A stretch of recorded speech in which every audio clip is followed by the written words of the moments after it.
In the modern world, power is not only measured in weapons, but in resources.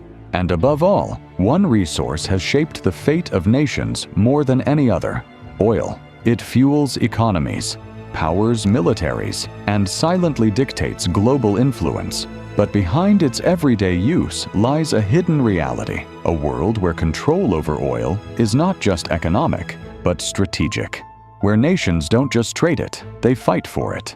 The story begins in the early 20th century.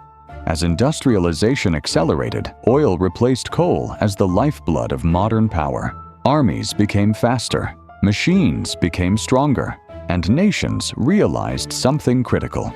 Whoever controlled oil controlled the future.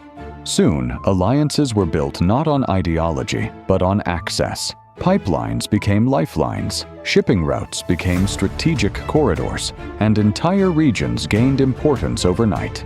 Nowhere was this more visible than in the Middle East. Beneath its deserts lay vast reserves capable of powering the world.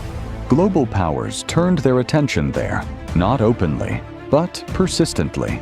Influence grew quietly, governments shifted, conflicts emerged, and while the world watched surface-level events, a deeper struggle unfolded beneath.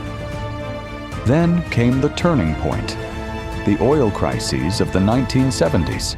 Supply was restricted, prices surged, and suddenly, the global economy stood still. It was the moment the world realized oil was no longer just a resource, it was a weapon. From that moment on, control became everything. Naval routes were secured, military bases expanded, strategic alliances hardened. Conflicts in key regions were no longer isolated. They became part of a larger equation, a global balance of power tied directly to energy. But the battlefield was not always visible. It existed in negotiations, sanctions, covert operations, economic pressure. Decisions made behind closed doors began shaping entire economies. A disrupted supply here, a restricted route there, and the ripple effects reached every corner of the world. Yet the most dangerous aspect was not the power itself, but the dependence, because as long as the world relied on oil, the struggle for control would never end. Today, the dynamics are evolving. New players are emerging. Alternative energy is rising, but oil remains deeply embedded in global systems.